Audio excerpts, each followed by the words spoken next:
Unstoppable, a book by W.P. Thrift, read by name redacted, Chapter 4, Camping.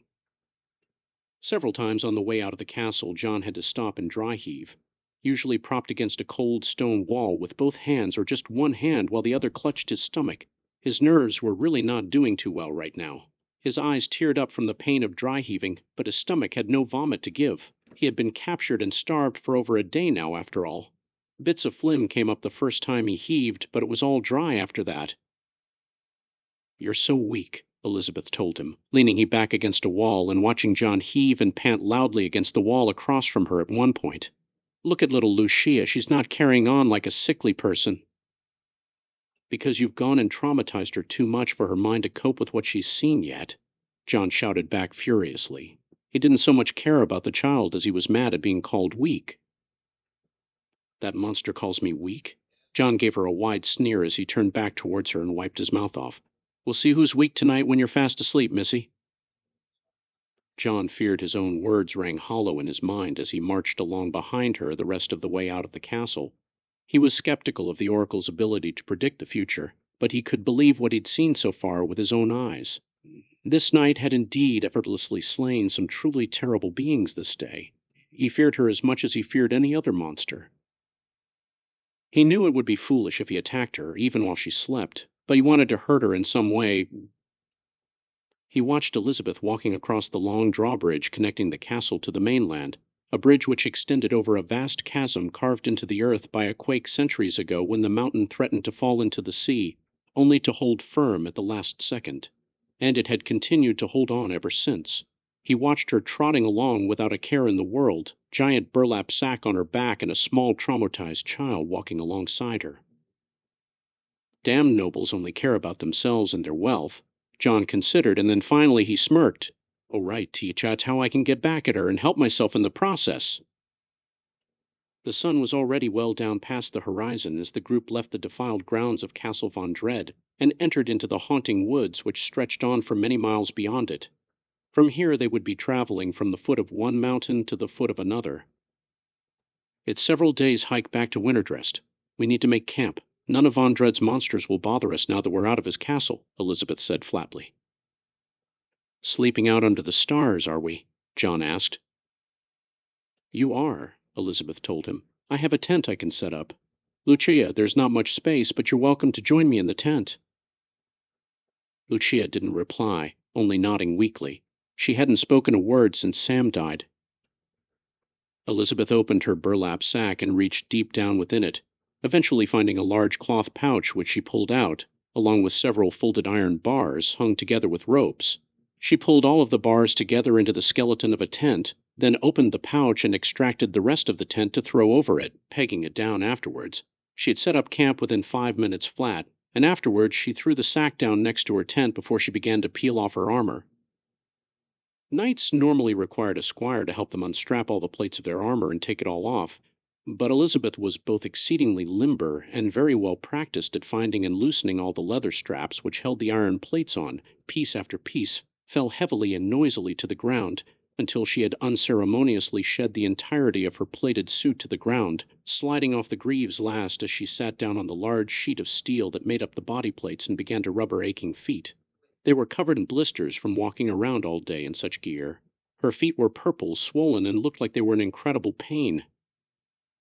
Freed from her armor, Elizabeth was only wearing a woolen sleeveless shirt and long, loose cloth pants which were tied just above her ankles with thread. Her white garb could hardly be called anything other than functional, as it was beyond rustic in appearance. She looked like a broke peasant, not a noble as she claimed to be. John felt himself heave again, but he held it back this time. The worst of his dry heaves were over, and he was starting to get a grip on his nerves. Seeing Elizabeth shed her armor strangely put him at ease. She looked like any normal woman to him now, no longer looking like the arguably heroic but certainly deadly white knight he'd known her as up to this point. She was certainly far more muscular than any woman he'd seen before in his life, but nothing beyond what would be needed to lug that armor and bag of treasure around all day. She wasn't frighteningly large or anything, and he felt his fears of her begin to melt away. Without her armor and weapons and with her bag of goodies so far away, I doubt she could put up too much of a fight if it came down to it, John considered. The woods grew darker, but his eyes adjusted with the starlight and mostly full moon overhead. He could still see her clearly, which also meant he'd be able to find his own way through the woods fairly clearly tonight, too. He observed the tent she'd put up so fast, and smirked when he realized it was too small for her bag of goodies to go inside of it. It was like she was begging for someone to swipe it. He just had to hold out time until she headed into her tent and went to sleep. In the meantime, he began to notice just how much his stomach grumbled now that his fear had begun to subside. "You don't happen to have any food in that bag of yours by chance, do you?" John asked her. "The woods are full of food. Go catch us some," Elizabeth told him. "While you're at it, find us some wood for a fire to cook it with, too. That's a good lad." "Liz, I'm hungry," Lucia said, finally breaking her silence. Elizabeth's jaw dropped very briefly. Then she pulled it back up and cleared her throat. "Well, I do have some jerky we can eat." John raised a brow at her. "Still want me to go get firewood for it?" "No, fires would only attract the beasts living out in the woods. Besides, it's far too dangerous for you to venture too far away from me," Elizabeth told him. John noticed how flat her tone was both when she'd requested a bonfire and when she'd said it was too dangerous to have one. With that dry of tone, it was hard for him to tell which thing she'd said was a joke and which was sincere. "These are the same woods that I've played in around winter dress my whole life," John realized. "Sure, we're further out than I've ever been, but I know there's no monsters here. She's lying when she says it's dangerous." Despite deciding she was lying to him, he still greedily accepted the jerked meat she offered him from her burlap sack. It had been wrapped up in paper, something she'd bought from a merchant when she was buying all of her other traveling supplies. She could go quite a while with food. Fasting was a huge part of her training as a knight. But she also knew most people weren't nearly as durable as she was, so she reluctantly chose to feed her companions. "No, you've had enough," Elizabeth smacked John's hand away when he reached for a second piece. "I've barely had any." And even that was too much. Elizabeth snapped at him, then turned a more calm eye towards Lucia. "How is it?" "It's good." "Good, I'm glad. Have as much as you'd like." Elizabeth shot John a glare after saying that, daring him to say anything about it. He bit his tongue, refraining from saying anything. Some food seemed to revive Lucia's senses a bit, and she finally noticed the peasant clothing Elizabeth wore now that her armor was off. "Why are you dressed like that?" Lucia asked bluntly, no tact or sense of not wanting to offend. The question was so abrupt that Elizabeth laughed. "Did you expect me to wear more armor under my armor? Or perhaps a silken dress?" "Oh no, child, it's functionality over fashion for me," Elizabeth answered. "Your armor is so cool, though." "Coincidence," Elizabeth replied. "The most powerful set of armor I ever encountered also happened to look cool." John snorted. "So even your armor is stolen," he said. "Typical noble. You have everything, yet you just keep taking everything else. You're not satisfied with owning virtually everything. Oh, no! You want to own every single last thing there is. Nothing left for us common folk." "You keep calling me noble. You're assuming an awful lot," Elizabeth said. "Am I wrong?" "You are wrong. I was of noble birth, yes, but I'm currently what you might consider a vagabond." John cracked up laughing. "You? Homeless? No, you said you had a noble family in Winterdressed. You said you sold so much gold that gold itself has lost value. You're carrying a giant sack of unspeakable riches, for Pete's sake." "My family lost their great fortune due to some unexpected poor prospecting choices. Land prospecting, to be precise. My grandfather found some mines he believed to contain diamonds, but they were empty. Stripped bare of anything valuable long ago, he'd been tricked into buying worthless land. And he'd bought it at a far greater price than he could possibly ever pay, and now my family is flat broke," Elizabeth said. "What?" Lucia gasped. "What about your parents, the ones that let you become a knight?" "They're alive and well in Winterdressed. They were going to marry me to the son of the man my grandfather bought the mine from, which would have erased our family debt. I refused the arranged marriage, which meant we would stay in debt, unless we could steadily pay off that family for the rest of our lives, which, well..." Elizabeth indicated the giant sack of treasures. John's jaw slowly dropped, thunderstruck at this revelation. But then he shook it off, deciding she had to be lying, like she always lied. And you as a girl was able to just refuse an arranged marriage? That's what had driven her to attempt suicide, but she couldn't say that with Lucia listening so closely to what she was saying right now. I hated that my life was being predetermined for me. It made me act out in certain ways. My parents decided they loved me more than their own estate, so they called off the marriage and allowed me to become a knight. A few years later, my grandfather discovered what they'd done when the day of my marriage arrived and I wasn't going to be married. He went over my parents' heads and disowned me from my own parents and home, so I lost my nobility and ceased to be a knight in the official sense. That's not fair, Lucia cried out. So you're paying off his debt and he won't even let you live in your own house? Yes, Elizabeth replied bluntly. Until my grandfather dies, mine and my parents' hands are tied on this matter. But he's a bitter old soul whose very malice refuses to let him expire. There's no way I'd pay for a house I couldn't live in, John shouted. That's madness. No, my parents sacrificed everything for me. This is the least I can do in return, Elizabeth replied. They're as much a victim of this as I am, so it can't be helped. Guess I don't need to call you Sir Elizabeth anymore then, former knight, John smirked. Elizabeth frowned. I'd asked you not to call me that from the beginning. Lucia looked at John curiously, wondering why he was being so mean. He looked back at her, noticing the stink eye she was shooting him. What about you, girl? What noble family do you hail from in Winterdrest? Lucia looked away from him, down at the dirt, her lip quivering. We've had enough story time for one night. I'm headed to bed. Lucia, do you need to go to bathroom? No, I'm fine. Then we're turning in for the night. Guy, you best sleep near the tent. The beasts in these woods are very dangerous. My name's John, he grumbled. She wasn't listening. As Elizabeth crawled into her tent, ushering in Lucia behind her, John watched as the flap closed and they both vanished from sight.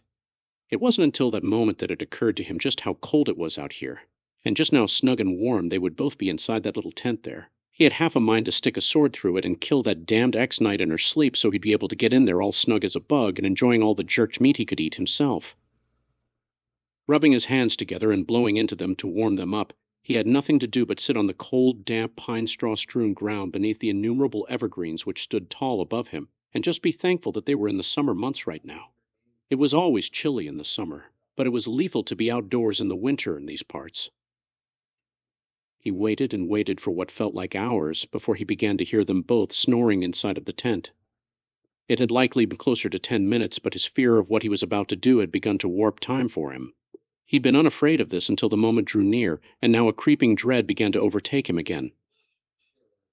Walking over towards the tent, he wondered for a moment if he should don her armor, too. But no, looking it over, it was far too thinly framed to fit him. He picked up one of the shining white steel greaves and realized just how heavy it was. His arms trembled from the weight of one of them alone. What kind of monster is that woman to be able to wear such heavy gear? John pondered. A new dread crept into his stomach as he looked over towards the large burlap sack of treasures. Not the dread of being caught with it, but of curiosity over whether he'd even be able to lug it along with him or not. He could always take a few baubles out of it and run, but no. If that knight could both carry the weight of her own armor and the bag, then sure he could carry the bag itself while otherwise unencumbered. Wrapping his hands around the top of the bag, he took a deep breath, then heaved to try and lift it up as swiftly yet quietly as possible. Upon first attempt, the bag didn't even leave the ground, and a much greater dread entered him, realizing that he may not be strong enough to carry off Elizabeth's loot bag after all. But upon his second attempt, his arms successfully overcame gravity, and the bag slowly lifted up, banging him on the shins with something hard several times as it swayed slightly right in front of him. His arms burned, and he was red in the face, but he'd done it! He lifted the loot bag! His shins stung as he began to waddle away with the treasure. The constant thumping of the bag against his shins as he held the bag in front of him already causing bruising to begin forming. But through sheer anger and determination, John was doing it. He had stolen that rotten noble's treasure right out from under her nose, and he was making his way out into the forest. The burden I bear lugging this loot back to Winterdrest shall be long forgotten when I'm able to sell it all and spend the rest of my days in a manner of my very own, likely in a much warmer climate far away from here. perhaps on a tropical paradise where that crazy night will never find me. He grinned giddily to himself while thinking of all the possibilities that awaited him in the future. He dropped the bag down and began dragging it along, his arms far too tired to keep holding it up. His eyes were getting heavy, too, as he hadn't slept in over 30 hours now. A full day locked up in a cage, then many more hours after that, spent running around the castle with Elizabeth, had really sapped his strength. He'd never felt this tired before, and began to wonder if he should have waited for night 2 to steal the bag, so at least he'd been able to get a full night's rest before he set off. A heist after 16 hours awake is a lot easier than one after 30 hours awake. He grew so weary that he felt like his eyes were playing tricks on him, making him think he was seeing glowing, beady lights out in the darkness. He heard a frantic, shuffled skittering. Just my imagination playing tricks on me, he told himself. More skittering, louder and closer now. Just some rabbits, maybe, running around in the night. He looked around. The moonlight shined brightly through the pine needles in the evergreen trees above him, but all of their rays of light illuminated little more than a few specks of the forest floor where he now tread. The overbrush covered more and more the further he progressed, and as darkness began to surround him in increasing volume, the once-thought imagined specks of light in the darkness grew in intensity and frequency of encounters. John's heart sped up, and he began to drag the bag faster, no longer certain what he was seeing and hearing were merely hallucinations. A twig snapping nearby caused him to gasp and let go of the bag. He began to run. And he would run all of 5 steps before digging his heels into the ground to come to a sudden stop. The skittering across the pine straw moved with the beads of light out into the beams of moonlight. It moved out in all directions around him, and by the time John realized he was staring straight into the many eyes of a gigantic spider, it was too late. He was completely surrounded. John's final scream cut through the night, echoing deep into the forest.